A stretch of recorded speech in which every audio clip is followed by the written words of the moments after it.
Communication skill एक ऐसी skill है जो चाहे आप स्टूडेंट हो, एम्प्लॉय, बिजनेसमैन हो या कुछ भी और किसी भी एज में हो, ये एक स्किल सीखना हर किसी के लिए जरूरी होती ही होती है। चाहे आपकी प्रोफेशनल लाइफ हो या पर्सनल लाइफ हो, आप तभी अपना इंप्रेशन डाल के आगे बढ़ पाते हैं जब आपकी कम्युनिकेशन स्किल्स अच्छी हो और आप किसी से भी बात करने की कला में माहिर हो। इवन रिचर्ड फिनमैन, जिन्हें one of the greatest teachers माना जाता है, इन पर फेमस साइंस हिस्टोरियन जेम्स ग्लिक, जिन्होंने दुनिया के कई ब्रिलियंट माइंड्स को स्टडी करके उनकी बायोग्राफीज लिखी हैं, वो कहते हैं कि फिनमैन एक ग्रेट टीचर नहीं थे, बल्कि वो एक ग्रेट लेक्चरर थे। वो एक ग्रेट कम्युनिकेटर थे। उन्हें लोगों से बात करने की कला आती थी। इसीलिए एक अच्छी कम्युनिकेशन स्किल डेवलप करना बहुत जरूरी है और ये बाकी सारी स्किल्स की तरह ही प्रैक्टिस से आप आसानी से सीख सकते हो। पर उससे पहले कुछ इंपॉर्टेंट बातें हैं जो आपको पता होना बहुत जरूरी है, जो कि है number 1, understanding the basics of communication.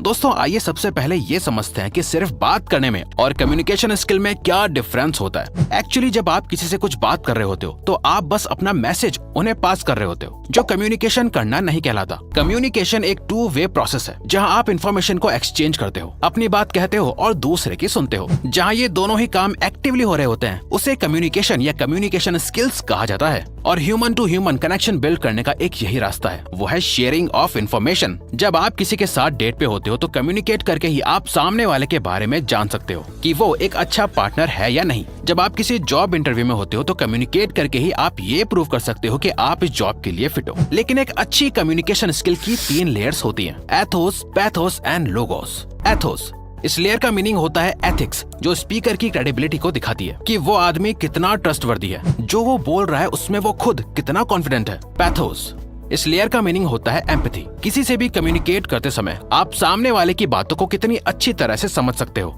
Logos, इसका मतलब है लॉजिक। ये बात करने वाले की पावर और स्ट्रेंथ को दिखाता है कि बात करते हुए वो अपनी बात को कितना कन्विंसिंगली सामने वाले को समझा पा रहा है। यहाँ उसकी बॉडी लैंग्वेज, फेशियल एक्सप्रेशन जैसी चीजें मैटर करती हैं। ये एक अच्छी कम्युनिकेशन स्किल की फाउंडेशन है। एक अच्छा कम्युनिकेटर बनने के लिए आपको बस ये 3 चीजें मास्टर करनी है। जब भी आप बात करो तो कॉन्फिडेंस से बात करो ताकि लोग आपकी बात सुने, और जब आपके सामने वाला पर्सन बोले तो आप उन्हें अच्छे से सुनो। एम्पैथी क्रिएट करो, वो क्या कह रहा है, क्यों कह रहा है, उनकी बातों के पीछे के इमोशंस को समझो। और लास्ट में अपनी बात को इस तरीके से सामने रखो कि लोग आपको सुनना चाहें। कॉन्वर्सेशनल थ्रेडिंग, ये कम्युनिकेशन की सबसे इम्पोर्टेंट स्किल है। अगर आपने इसे मास्टर कर लिया तो आपको और सुनाओ और बताओ जैसे वर्ड्स को यूज करना नहीं पड़ेगा, बातें अपने आप ही होती चली जाएंगी। दोस्तों कॉन्वर्सेशनल थ्रेडिंग का मतलब होता है किसी की कही एक बात से 10 और बातें निकालना, ताकि कॉन्वर्सेशन का फ्लो अच्छे से बना रहे और बिना ऑफ टॉपिक जाए बातें चलती रहें। अब इसे हम एक एग्जाम्पल से समझ सकते हैं। फॉर एग्जाम्पल, मान लो आप कहीं पे किसी पर्सन से मिले, किसी फंक्शन या नॉर्मल गेट टुगेदर में, जिससे आप कॉन्वर्सेशन स्टार्ट करना चाहते हो, लेकिन आपके पास बात करने को कुछ भी नहीं है। तो आप सिंपली उस पर्सन को ऑब्जर्व करते हुए एक सरफेस लेवल कॉन्वर्सेशन स्टार्ट करते हो, ये कहते हुए, हे हाय, आप यहाँ अकेले क्यों खड़े हुए हो, बाकी लोगों के साथ एंजॉय क्यों नहीं करते? जिस पे वो भी एक सिंपल रिप्लाई करते हुए कहते हैं, बस आज ऑफिस में काफी वर्क था, मैं बहुत थक चुका हूँ इसीलिए। अब यहाँ आपको क्वेश्चन ही क्वेश्चन नहीं पूछने हैं, बल्कि उनकी बात सुनकर और बात निकालनी है। हाँ, आज मैं भी बहुत टायर्ड फील कर रहा हूँ काम से, फिटनेस ट्रेनर जो हूँ। बाय द वे, तुम क्या करते हो? मैं टेक फील्ड में हूँ, एज ए सॉफ्टवेयर डेवलपर। अब हो सकता है कि वो आपसे क्रॉस क्वेश्चन पूछे या ना पूछे, तो आपको अपने बारे में बोलना स्टार्ट नहीं कर देना है, बल्कि उनकी कॉन्वर्सेशन को आगे बढ़ाना है। ओह, ये तो काफी इंटरेस्टिंग जॉब लगती है, तुम्हें ये काम करना काफी पसंद होगा ना? अब वो इसका जवाब हाँ या ना में देगा। आप उन्हीं की कही बातों से और बातें निकाल सकते हो। पर ज्यादातर लोग ये गलती करते हैं कि वो कॉन्वर्सेशन को एक इंटरव्यू मोड में कन्वर्ट कर देते हैं, जो सामने वाले को बहुत अनकंफर्टेबल बना देता है। इसीलिए क्वेश्चन पूछने से पहले एक नॉर्मल स्टेटमेंट दो, उसके बाद अपना क्वेश्चन ऐड करो, जो कम्युनिकेशन स्किल के बारे में और लर्निंग करके सीख सकते हो। Keep the conversation interesting.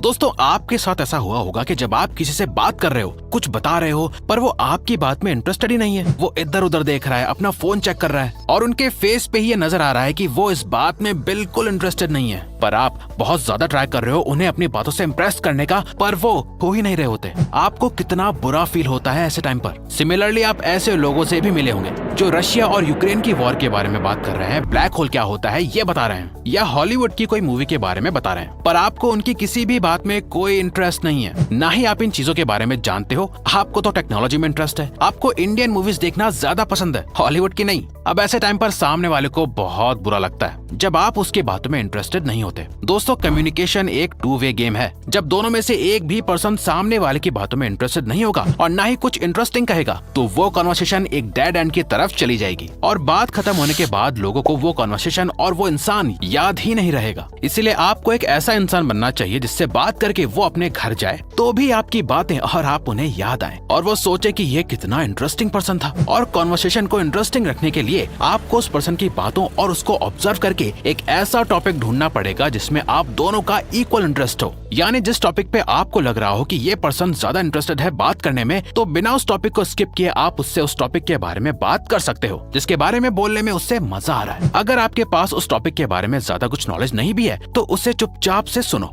और उससे उस टॉपिक से रिलेटेड क्वेश्चंस कर सकते हो ताकि कॉन्वर्सेशन ऑनगोइंग रहे। और कुछ लोग फालतू में सीरियस और गहरी बातें करके सामने वाले पर्सन को दिखाने का ट्राई करते हैं कि वो कितने दिमाग वाले या इंटेलेक्चुअल हैं। सामने वाला उनसे ज्ञान मांगता भी नहीं, फिर भी वो ज्ञान देने लगते हैं, एडवाइसेस देने लगते हैं, ये सोच के कि सामने वाला पर्सन ये समझेगा कि आप उनकी मदद कर रहे हैं। जब तक सामने वाला आपकी खुद सामने से एडवाइस ना मांगे तब तक उसे ज्ञान या एडवाइस देने का ट्राई नहीं करना चाहिए, क्योंकि किसी को भी बोरिंग इंसान पसंद नहीं होता। सबको इंटरेस्टिंग लोग ही ज्यादा पसंद आते हैं। Stop sounding self centred. दोस्तों, बात करते हुए बहुत से लोग एक मिस्टेक करते हैं। वो बात करते करते कब सेल्फ सेंटर्ड हो जाते हैं उन्हें पता ही नहीं चलता। फॉर एग्जाम्पल, मान लो 2 लोग बात कर रहे हैं। एक पर्सन अपने बारे में कुछ बता रहा है कि मैं अपनी जॉब में बहुत परेशान हूँ, बहुत मेहनत का काम है, जिसके रिप्लाई में दूसरा पर्सन अपनी बात को कुछ इस तरह से सामने रखता है जिससे ये शो होता है कि वो सामने वाले से बेटर है। अच्छा, मेरी तो जॉब बहुत अच्छी जॉब है, तूने ऐसी जॉब क्यों चुनी? यार, मुझे तो अपने लिए टाइम ही नहीं मिलता, मैं बहुत बिजी रहता हूँ। अच्छा, खैर मैं तो तुझसे भी ज्यादा बिजी रहता हूँ, लेकिन फिर भी खुद के लिए टाइम निकाल लेता हूँ। मेरी लाइफ में बहुत प्रॉब्लम्स हैं। मेरी लाइफ तो भाई तुझसे भी ज्यादा मुश्किल है।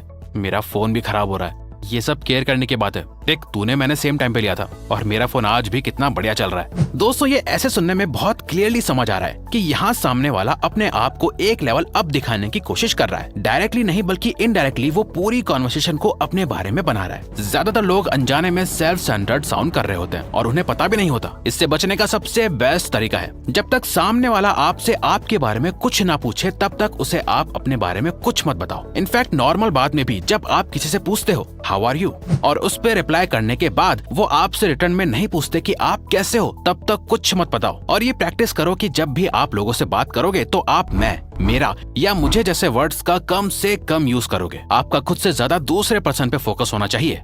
Tactical empathy. एक साइकोथेरेपी सेशन के दौरान एक साइकियाट्रिस्ट अपने पेशेंट को बात करने के लिए एनकरेज करती है, जबकि वो बहुत इंटेंसली अपने पेशेंट की बात सुनती है। उनका पेशेंट जो भी कह रहा है उसके पीछे की फीलिंग्स को समझने की वो पूरी कोशिश करती हैं। एक बच्चे की तरह उनसे क्वेश्चंस पूछती रहती हैं कि आप ऐसा फील क्यों कर रहे हो। उन्हें कभी जज नहीं करती। कई बार उन्हें अपने पेशेंट की प्रॉब्लम पहले से ही समझ आ जाती है, बट फिर भी वो पेशेंट से हर चीज की स्पेसिफिक डिटेल्स निकलवाती हैं। साइकियाट्रिस्ट्स ऐसा इसलिए करते हैं क्योंकि वो जानते हैं कि जब वो अपने पेशेंट को ये फील कराएंगे कि वो उनको सुन रहे हैं, उनकी बातों को समझ रहे हैं, उनसे एम्पैथाइज कर पा रहे हैं, वो जानते हैं कि वो कैसा फील कर रहे हैं। इससे उनके पेशेंट्स लेस डिफेंसिव हो जाते हैं और वो अपने डॉक्टर पर ट्रस्ट करने लगते हैं, जिससे डॉक्टर्स को भी अपनी बात मनवाना बहुत आसान हो जाता है। यही सेम प्रिंसिपल हर कॉन्वर्सेशन को बहुत वैल्यूएबल बनाता है। जब तक आप सामने वाले को ये फील नहीं कराते कि आप उनकी बातों को उतना ही इम्पोर्टेंट समझते हैं जितनी खुद की बातों को, उनके कंसर्न्स की केयर नहीं कर पाते, तब तक वो आप पे ट्रस्ट करने और कोई बॉन्ड बिल्ड करने में अनकंफर्टेबल रहेंगे। अब चाहे वो किसी को प्रपोज करना हो, इंटरव्यू के दौरान सैलरी की बात करनी हो या अपना कोई बिजनेस आइडिया पिच करना हो, आपको समझना होगा कि सामने वाला आपसे चाहता क्या है। तो अगर आपको ये वीडियो अच्छी लगी तो वीडियो को लाइक और